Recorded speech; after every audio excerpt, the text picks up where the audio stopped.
nós vamos apresentar para vocês, Marina e eu, Lucas, este vídeo com uma espécie de guia para orientar vocês na execução de boas entrevistas. Marina, fala pra gente um pouco da sua formação e da sua experiência como jornalista. E aí, gente, tudo bom? Bom, meu nome é Marina e além de professora da Rede Municipal de São Sebastião, eu sou jornalista. E não só isso, sou jornalista e sou mestre em comunicação.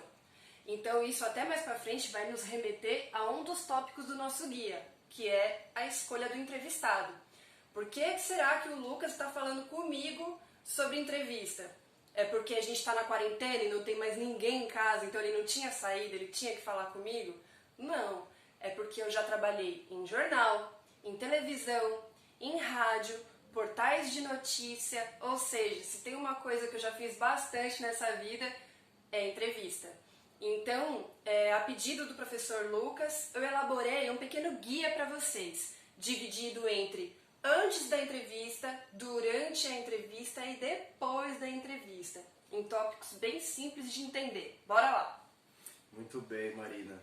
Queria desde já agradecer a sua participação aqui, a sua presença nos nossos estúdios. Então bora lá, vamos começar. A pré-entrevista, antes da entrevista. É importante que o entrevistador saiba sobre o assunto? Sim, super. Gente, antes de qualquer coisa, você precisa pesquisar sobre o assunto que você vai fazer a sua entrevista. Então, por exemplo, você vai fazer uma entrevista sobre o coronavírus. Você precisa saber o básico, você não precisa saber tudo sobre o assunto, mas pelo menos um pouquinho. Até para você poder conduzir melhor a sua entrevista, é muito importante que você faça uma pequena entrevista, uma pequena pesquisa. Não só sobre o tema que você vai tratar nas suas perguntas, na sua conversa, como sobre o entrevistado, para você não dar bola fora e aproveitar melhor o tempo que a pessoa está se dispondo ali para falar com você. Então, primeiro tópico é pesquisar sobre o assunto. Já estamos indo para o segundo, sobre a escolha do entrevistado. Pode falar um pouquinho disso pra gente? Sim, gente, olha só, para você escolher com quem você vai falar sobre aquilo, tem que ser ou alguém que tem autoridade para falar sobre o assunto, ou alguém que esteja vivendo a situação que você quer falar na sua entrevista. Então, por exemplo, tá bom, a gente já descobriu então que eu sou mestre em comunicação. Que legal, então eu posso falar sobre tudo. Não, não é bem assim. Por exemplo, eu adoro cozinhar. Eu acompanho vários canais de receita na internet. Então se a gente fosse fazer uma reportagem sobre culinária caiçara, poderiam falar comigo? De jeito nenhum. Melhor falar com o chefe Eudes, por exemplo, lá do Taioba, ou então pegar algum caiçara antigo que ainda use os métodos tradicionais de cozinha. Eu não. Agora, e se a sua reportagem fosse sobre comportamento? Pessoas que têm se aventurado na cozinha durante a quarentena. Aí eu poderia ser a sua entrevistada? Com certeza. Entenderam a diferença? Bora então. Terceiro tópico da pré-entrevista é elaborar um roteiro de perguntas. Sobre isso, sobre esse planejamento, depois de elaborado esse roteiro, o entrevistador deve se manter restrito, fixo a essas perguntas, Marina? Não necessariamente. É importante você ter um roteiro, pessoal. Primeiro, para você não se perder na hora que estiver conversando com a pessoa. E também para você se adaptar ao tempo dela. Por exemplo, imagina que você se dispôs a fazer uma entrevista que você pretende usar no máximo 10 minutos. Então você não pode perguntar, por exemplo, a história de vida da pessoa que você está entrevistando.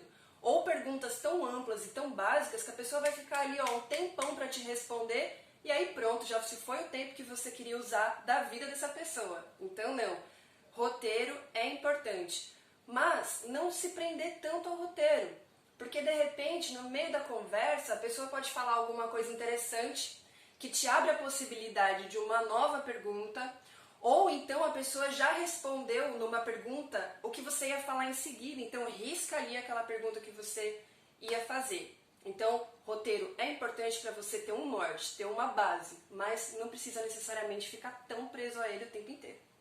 Lembrando então, pessoal, esses tópicos até agora se referem à pré-entrevista, antes da entrevista. Pesquisar sobre o assunto, escolher o entrevistado capacitado para discorrer sobre esse assunto e elaborar um roteiro de perguntas básicas. Agora a gente parte para o que é necessário fazer durante a entrevista. E eu vejo aqui uma coisa que me chamou a atenção, mas eu não sei se você se refere ao entrevistado ou ao entrevistador. Conferir o bafo. Eu não falei isso. Mas é importante dar um confere, gente. Você não vai entrevistar a pessoa depois de ter comido um patê de cebola, né? Bora lá, então. Quando a gente vai entrevistar alguém, né, antes de ligar o gravador, a câmera e tal, o entrevistador precisa se apresentar ao entrevistado. Exatamente. Mesmo que seja uma entrevista já marcada, você já falou com a pessoa, por exemplo, por telefone, já pediu para entrevistá-la e tal, não importa. Quando você for falar com a pessoa, você sempre tem que se apresentar. Dizer, por exemplo, imagina se eu fosse de um Grêmio. Eu ia chegar e eu ia falar, meu nome é Marina e eu sou do Grêmio do Antônio Luiz, sou do Grêmio de Sebastiana, eu estou fazendo essa entrevista para tal coisa. Então a sua apresentação não é só o seu nome ou de que escola você é. Você precisa dizer para o seu entrevistado o porquê que você está entrevistando ele. Para que você vai usar aquilo que ele está dizendo? Aonde isso vai ser publicado?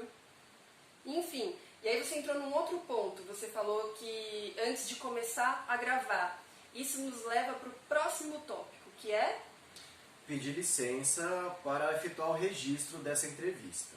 Seja ele escrito, em áudio, né, com um gravadorzinho de voz ou até em vídeo. Isso mesmo. Imagina que desagradável.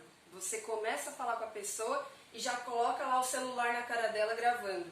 Não, não faça isso, gente. Você precisa combinar com a pessoa primeiro. Pode ser o gravador de voz do celular ou um gravadorzinho que nem se usa mais, ou então em vídeo, não importa. Se você for gravar, primeiro avisa a pessoa. Estou começando a gravar, você me dá licença e aí sim você começa. Bom, continuando aqui, o que a gente deve fazer durante uma entrevista, tem também a adaptação da linguagem. Essa adaptação, que palavras, que termos o entrevistador vai usar, se refere a quem vai ouvir, a quem é o alvo da entrevista ou ao entrevistado? As duas coisas. As duas coisas. É claro que alguns contextos, eles permitem da gente uma linguagem mais informal. Por exemplo, imagina, você vai entrevistar uma galera na pista de skate, está falando com um adolescente, está fazendo uma reportagem que adolescentes vão ler. Ok, isso permite uma linguagem um pouco mais informal, mas é preciso ter muito cuidado. Evitar gíria, palavrão então nem se fala. Essa adaptação de linguagem é uma adaptação, na verdade, social, que é necessária para a vida em sociedade de uma maneira geral. Você não fala, por exemplo, com a diretora da escola da mesma maneira que você fala com seus amigos, e isso é muito saudável. Então, por exemplo, imagina você estar lá entrevistando a diretora da escola sobre algum evento que vai ter na escola, e aí a cada resposta que a diretora dá, você fala, pode pá. Não, né? Claro que não. Bom,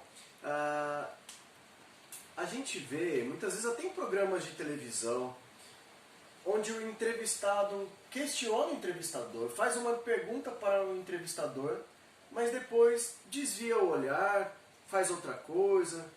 É importante prestar atenção na resposta, não? Sim, com certeza. Você falou entrevistador, é entrevistado, com certeza. Porque isso a gente volta a falar daquele roteiro. Se você fica muito preso ali no que você quer falar, ou então você comete um erro muito grave, que é você começar uma entrevista já esperando o que a pessoa vai falar. Você já tem na sua cabeça o que você quer escrever e você só quer que a pessoa te autorize falando ali nas palavras dela o que você quer ouvir. E às vezes não. Às vezes a pessoa muda de assunto ou ela dá uma informação que você não contava e você vai precisar elaborar aquela nova informação na sua conversa. Então, não adianta nada você fazer a pergunta e se distrair. Enquanto a pessoa está dando a resposta, você já está pensando, o que será que minha mãe fez de almoço hoje, hein? Então, gente, não. Você perguntou? Presta atenção na resposta. Até porque o entrevistado pode trazer elementos na sua resposta que não haviam sido contemplados na sua entrevista prévia, né? No seu roteiro prévio. E isso pode enriquecer bastante a sua entrevista. Passando para o próximo tópico, é importante não interromper o entrevistado repetidas vezes? Sim, super importante não interromper a pessoa quando ela está falando. Espera ela concluir o raciocínio dela. Isso, gente, só acontece assim se você tiver um tempo muito contado. Por exemplo, você tem um prazo para entregar aquele vídeo, um prazo para entregar aquele texto, você quer fazer uma coisa dinâmica e de repente você pega uma pessoa que se empolga pra caramba e começa a falar sem parar. Nesse caso, aí você espera uma brecha e explica educadamente que você precisa encerrar a entrevista ou então que você precisa mudar de assunto, mas sem falta de educação, sem interromper a pessoa. Não espera, começa a falar mais alto e junto com ela até que ela pare de falar. Isso é muito feio, é muito mal educado. Pessoal, educação e elegância cabem, né? Principalmente nesses momentos. Bom, passamos agora para a última fase, né? A entrevista aconteceu, você agradeceu o entrevistado. O que fazer depois da entrevista? Você enumerou aqui passar a limpo o quanto antes os dados que você coletou na entrevista. Gente, sabe por quê? Eu falei isso muito por experiência própria. Às vezes você não grava a sua entrevista, principalmente se não é de vídeo, se é só para texto mesmo. Aí você tá lá com seu bloquinho e a pessoa tá falando e você tá lá fazendo Chico Xavier, escrevendo rapidinho tudo que a pessoa tá falando. Se você não chegar rapidinho no seu lugar, seja na escola, seja em casa, e passar aquilo a limpo, depois você não entende a sua letra. Você não lembra o que a pessoa falou. Ou então, você pode até não escrever tudo que a pessoa falou. Às vezes você opta por palavras-chave. Então, você coloca lá algumas palavras-chave esperando que, confiando na sua memória, que você vai chegar depois para escrever esse texto, você vai ler aquela única palavrinha e vai lembrar todo o contexto, tudo que a pessoa disse. Né? E não. Então, não confia na sua memória, nem na sua letra, no seu bloquinho de anotações. Anotou tudo? Chegou em casa, senta e passa a limpo. Isso vale também para entrevistas em que você tem que fazer a transcrição depois, né? Se você gravou tudo, transcreva. Dá muito trabalho, gente, realmente. Você ficar escutando uma gravação e transcrevendo leva muito tempo. Mas é um jeito garantido de você não alterar o que a pessoa disse. Porque não há nada mais desagradável para quem dá uma entrevista do que sentir que o que a pessoa falou foi alterado. Seja as palavras ou seja o sentido também. Então, tem uma outra coisa que é muito importante, que é tomar cuidado na hora de você usar discurso direto ou indireto.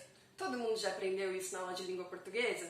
No discurso direto, quando a gente está fazendo uma reportagem, a frase aparece em aspa.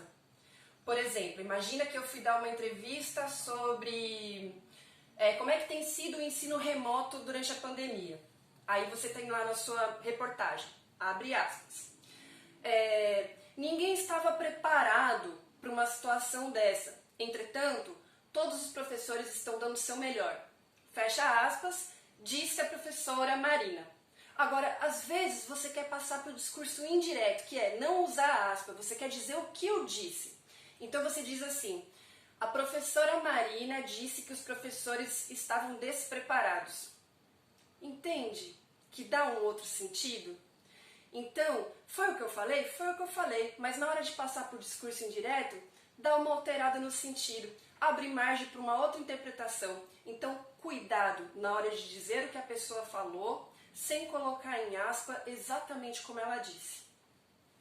Claro.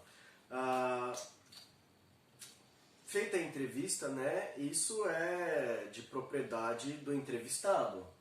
Isso é uma propriedade intelectual. Então é importante atribuir o seu próprio crédito naquele trabalho, né? O que você pode dizer sobre essa assinatura do trabalho? Gente, tem que assinar o seu trabalho. Tem que assinar. O seu texto, o seu vídeo, a criação do seu roteiro, ele é a sua propriedade intelectual. Então você tem que se responsabilizar por aquilo que você escreveu. Isso é muito sério. Não é só você se apropriar, não é só você dizer, ó, isso aqui é meu, hein? Olha lá. É você se responsabilizar de verdade, assim, sobre tudo aquilo que está escrito naquela reportagem. E uma coisa importante, gente, lembra que eu falei que o seu texto é a sua propriedade intelectual? Então, dito isso, você se apropriar do texto de alguém, dá ruim. Não é só feio, o nome disso é plágio. E é crime. É crime, exatamente, previsto em lei. Então, essa coisa de, só vou pegar aqui, ó, esse parágrafo aqui dessa reportagem que eu vi na internet, tá, eu vou pôr meu nome. Não, gente. Alguém teve o trabalho de pesquisar. Tudo que eu tô falando pra vocês anteriormente, alguém fez pra escrever aquilo. Alguém se preparou, alguém pesquisou, entrevistou alguém, transcreveu, sentou, escreveu. E aí você vai lá e se apropria. É muito feio, criminoso. Não façam isso. Bom, e por último, para encerrar esse pós-entrevista, o que deve ser feito, você enumerou aqui também a necessidade de mandar o resultado, né, o material para a pessoa que foi entrevistada. Isso mesmo. Então, por exemplo, você foi entrevistar alguém e você já explicou que aquilo é para uma reportagem da escola, ou que aquilo vai sair numa revista, vai sair numa rede social, que seja. Quando isso fica pronto, você manda para as pessoas que participaram de todo o processo da sua reportagem. É muito respeitoso fazer isso. Você não é obrigado a mandar antes, tá? Isso só acontece assim, quando você é pago para isso. Aí você manda antes para a pessoa ver se ficou bom, se tá do jeito que ela gosta. Aí sim. Mas no nosso caso, de reportagens que são feitas por um grêmio estudantil e tal, você não é obrigado a mandar antes para a pessoa aprovar. Mas é respeitoso sim você mandar o resultado quando tudo estiver pronto. Marina, muito obrigado pela participação. Queremos agradecer vocês também por estarem acompanhando esse vídeo, preocupados em aprender algo. E a gente fica muito feliz de compartilhar tudo isso com vocês. Gostaríamos de mandar um beijo e um abraço aos nossos familiares e a todos os nossos alunos. Gente, não tenham vergonha, tá? Deixa a timidez de lado na hora de entrevistar as pessoas. Se você chegar com muita educação, consciente de onde você quer chegar com aquela conversa, dá tudo certo. Boa sorte com as entrevistas de vocês. Contem comigo se tiverem alguma dúvida, precisar de uma dica para montar um roteiro de entrevista. Estou à disposição de todos vocês. Um beijo!